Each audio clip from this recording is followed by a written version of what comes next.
Hello people, welcome to Professor Benzene. This is Professor Benzene. Today we are discussing the second part of Chemical Kinetics, the chapter for class 12 CBSE and ISC Chemistry. In this video we will talk about order and molecularity of a chemical reaction. So let's begin. पहले आता है order of a reaction. What is order of a reaction?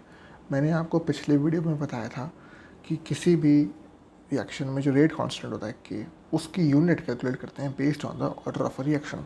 आज पढ़ेंगे कि order of reaction actually में होता क्या है. तो it is the sum of the exponents of the concentration of the reactants in rate law expression. Rate law expression में जो रिएक्शन के रिएक्टेंट्स हैं उसके कंसंट्रेशन की जो पावर के सम होगा उसको बोलेंगे order of a reaction. Example के लिए for a reaction n times a plus m times b will give products. यहाँ पे a और b रिएक्टेंट्स हैं जिनके स्टोइशियोमेट्रिक कोफिशिएंट्स n और m हैं respectively. Rate law is given by rate is proportional to concentration of a raised to the power of m and concentration of b raised to the power of n. Rate is given by rate equals to k times a concentration power m, b concentration raised to the power of n. अब यहाँ पे concentration की power m और n है, इनका जो सम होगा यानी कि m प्लस n, ये होगा order of the reaction. Order of the reaction is given by m plus n. For m plus n equal to 0 it's called a zero order reaction. अगर m plus n equals to 1 है then it's called first order reaction. If m plus n equals to 2, then it's a second order reaction, and so on. For example, if for a reaction rate is given by k concentration a power half and b power 3 by 2, then the order will be half plus 3 by 2, which is 1 and a half, equals to 2. So it will be a second order reaction. Next we'll talk about units of rate constant. Unit of rate constant is dependent on the order of the reaction. So how is it related to that? Let's find out. Okay. Rate constant K is given by K equals to rate divided by a to the power of x and b to the power of y. ये कैसे आया? हमको पता है rate equals to K times of concentration A power x b power y, which is general equation. उसी में से हमने डिवाइड कर दिया तो K equals to rate upon concentration a to the power of x and b to the power of y. So it can be written as concentration upon time into 1 upon concentration to the power of n. इसी को हम लिख सकते हैं concentration upon time, which is rate change in concentration upon time is rate of reaction. Concentration upon time multiplied by 1 upon concentration to the power of n, which is 1 upon concentration a and concentration b to the power of x plus y, x and y, so it becomes n. तो इसी को in simple terms you can write as एक generalise form में लिख दें अगर, तो concentration to the power of 1 minus n and time inverse. ये हो गया रेट कांस्टेंट का यूनिट. एक स्टैंडर्ड बना लिया हमने. Concentration power 1 minus n time inverse. Now order of the reaction के बेस पे कैसे करेंगे? For a zero order reaction it is mole liter inverse second inverse. Mole liter inverse second inverse for a zero order reaction. For a first order reaction it is second inverse. First order reaction होगा n equals to 1 हो जाएगा तो 1 minus 1 is 0. concentration lapse हो गया, ख़त्म हो गया. यहाँ पे बचा ही नहीं, पावर 1 है तो it reduced down to 1 which means nothing. and time inverse, time we take in seconds, तो हो गया second inverse. पहले केस में 0 था, n इक्वल टू 0 रख देंगे. Concentration to the power of 1 which will be mole litre inverse and time is second, so second inverse. Next is second order reaction. n equal to 2 रख देंगे. Concentration power 1 minus 2 which is minus 1, it becomes mole inverse litre and then time inverse becomes second inverse. So for second order reaction unit of rate constant is mole inverse litre second inverse. Similarly for the nth order reaction, यानी कि order कुछ भी हो reaction का nth order मान लेते हैं, उसके लिए बनेगा equation mole litre inverse power 1 minus n whole power 1 minus n second inverse.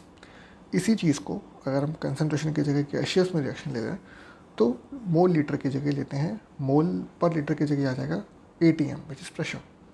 So it becomes for zero order ATM second inverse, for first order second inverse, for second order ATM inverse second inverse, and for the nth order ATM 1 minus n second inverse. Next comes molecularity. What is molecularity of the reaction? The total number of reactants taking part in an elementary chemical reaction which must collide in order to cause a chemical change. यानी कि एक elementary chemical reaction में कितने molecules participate कर रहे हैं, reactant molecules, जिनका आपस में कोलिशन ज़रूरी है ताकि रिएक्शन हो सके, उसको बोलते हैं molecularity of a reaction. Example, molecularity of the following reaction is 1 as 1 O2F2 molecules decomposes. Now, O2F2 decomposes into O2 and F2. तो इसकी मॉलिक्यूलरिटी 1 है क्योंकि एक ही O2F2 मॉलिक्यूल चाहिए ताकि वो डिकम्पोज होकर के O2 plus F2 बनाए. तो one molecule, one reactant is enough to bring about the reaction, so its molecularity is 1. Similarly, 2HI gaseous will give H2 plus I2. यहाँ पे 2HI, 2HI के मॉलिक्यूल ब्रेक होके H2 और I2 बनाएंगे, तो at least 2HI molecules are required to give H2 and I2. तो यहाँ पे molecularity हो जाएगी 2. The concept of molecularity is irrelevant for complex reactions because such reactions take place in a number of sequential steps and molecularity can only be determined for an elementary reaction.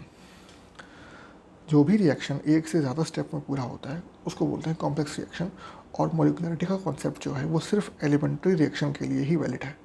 इसलिए कोई भी reaction जो more than 1 step में पूरा हो रहा है, लेकिन कि एक कॉम्प्लेक्स रिएक्शन है, उसके लिए मोलिकुलरिटी का कोई मतलब नहीं है. We cannot calculate molecularity for that reaction. It is only valid for the elementary reactions, reactions which take complete in only 1 step. Next comes rate determining step.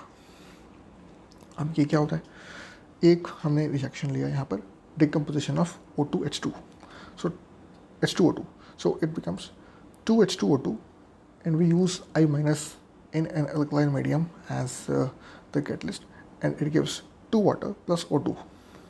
The rate equation for this can be written as minus d concentration H2O2 upon dt equals to K H2O2 I minus. दोनों की concentration पे depend करेगा obviously, क्योंकि I minus के presence में हो रहा reaction, तो कहीं ना कहीं I minus will react with H2O2, although it will come out unchanged, but it is required for the reaction to complete. This is the first order reaction which take in 2 part steps. 2 step में पूरा होने वाला ये एक first order reaction है. जैसे step 1 क्या है, H2O2 plus I minus will give 2H2O plus O2. Second step में H2O2 plus IO minus will give H2O plus I minus plus O2. यानी कि पहले स्टेप में रिएक्शन होगा और 2 वाटर जो बन रहा है वो फाइनल स्टेप है. लेकिन उससे पहले H2O2 जो है वो IO माइनस बनाए उसके साथ रिएक्ट करेगा, और तब उसमें से I अलग जाएगा, O2 बाहर आएगा. सो I comes out unreacted, but H2O reacts with IO minus to actually form H2O and O2 along with I minus, which comes out unreacted. Now, first step is a slow step and second step is a fast step. तो कोई भी reaction में more than 1 step जहाँ पे होता है, वहाँ पे the slowest step of the reaction determines the rate of the reaction. The slowest step of a reaction determines the rate of the reaction. The order of the complex reaction is determined from the slowest step. Slowest step जो भी होगा reaction का, उसी के basis पे order of the reaction निकाला जाता है, और molecularity of the slowest step is the order of the overall reaction. यानी कि स्लोवेस्ट स्टेप की जो मोलिकुलरिटी है वही होता है पूरे रिएक्शन का order of the reaction. Obviously बात है कि किसी भी रिएक्शन का जो रेट है ओवरऑल वो कैसे निकालेंगे. स्लोवेस्ट स्टेप का रेट जो है it will determine the rate of the complete reaction. For example, अगर कोई ट्रैकिंग हो रही है कहीं पे, 2 टीम्स हैं A B, तो जिस टीम का लास्ट मेंबर सबसे पहले ट्रैकिंग कंप्लीट करेगा वही टीम जीतेगी. डजेंट मैटर कि पहले के जितने मेंबर थे वो ए टीम के बजाय कि बी के बजाय, अगर ए टीम का लास्ट मेंबर पहले आ गया तो ए टीम विल विन. तो the plus person which who is slowest in tracking actually from both the teams will determine that which team will loose.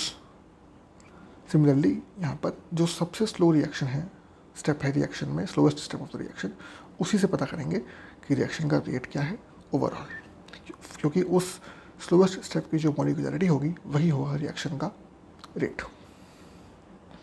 Order और नीचे निकालेंगे उसका रेट ऑफ द रिएक्शन. अब मॉलिक्यूलरिटी में और order में differences हैं. क्या डिफरेंसेस देख लेते हैं. The number of the reacting species which must collide simultaneously in order to carry out a reaction is called the molecularity of the reaction.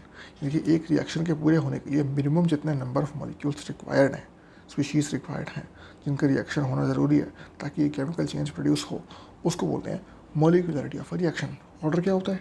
The sum of the powers of the concentration of the reactants in the rate expression is called the order of that chemical reaction. जबकि rate expression में जो concentration की powers हैं उसके सम को बोलते हैं order of the reaction. Molecularity is always a whole number value, it is 1 2 3 and so on. Molecularity of reaction is always a whole number 1 2 3 and so on, but order of the reaction can be zero, whole number और a fractional value. मतलब order of the reaction can be zero order reactions होते हैं. First order 1 2 3 can be there, but it can also be in terms of fractions, or half or 3/2 or something, as we do an example at back. Next, molecularity is a theoretical concept. Molecularity एक theoretical concept है, इसका practical कोई use नहीं है, कोई significance नहीं है, और it is only applicable for elementary reactions. Order of the reaction is determined experimentally, जबकि order of a reaction experimentally he calculate होता है actual में. Molecularity is applicable to elementary reactions. For complex reactions, it has no meaning. Molecularity again is only valid for elementary reactions. It is meaningless for complex reactions. Order of the reaction is applicable to elementary as well as complex reaction. Order of the reaction सभी reactions का याद आता है, चाहे elementary हो चाहे complex हो, कैसा भी हो. For simple reaction, molecularity can be obtained from the stoichiometry of the equation. किसी सिंपल रिएक्शन में अगर उसकी मॉलिक्यूलरिटी निकालनी है तो जो स्टोइशियोमेट्रिक कोफिशिएंट्स हैं वहीं से निकाल सकते हैं. जबकि for simple reaction order of the reaction may not be equal to the number of molecules of the reactants as seen from the balanced equation. जबकि in case of order of the reaction ऐसा ज़रूरी नहीं है कि एक balanced equation में reactant के जितने भी मॉलिक्यूल्स हैं, जो भी स्टोइशियोमेट्रिक कोफिशिएंट है, वही हो power to which the concentration is raised of the reactant. तो वो दोनों सेम होना ज़रूरी नहीं है, इसलिए हमेशा कैलकुलेट नहीं कर सकते using the coefficients of a balanced equation. Next, molecularity of a reaction can not be zero. किसी भी रिएक्शन की मॉलिक्यूलरिटी ज़ीरो नहीं हो सकती. क्यों नहीं हो सकती? क्योंकि किसी भी रिएक्शन के पूरे होने के लिए कम से कम एक स्पीशीज़, एक मॉलिक्यूल चाहिए. For example, decomposition of H2O2 अगर खुद से भी होता तो H2O2 चाहिए ताकि वो डिकम्पोज होकर H2O2 बनाए. It cannot happen without H2O2. So molecularity at least has to be 1. It cannot be 0. But order of a reaction can be 0. It is 0. Zero order reactions exist. We know that. तो दोस्तों, इस video में इतना ही. अगर ये video आपको पसंद आया, अगर ये वीडियो आपके काम का था, प्लीज़ इसे लाइक करिए, चैनल को सब्सक्राइब करिए, इस वीडियो को अपने दोस्तों के साथ स्कूल में, कोचिंग में, सब जगह शेयर करिए ताकि उनके काम आ सके. मिलते हैं अगले वीडियो में नए टॉपिक के साथ. Thank you very much.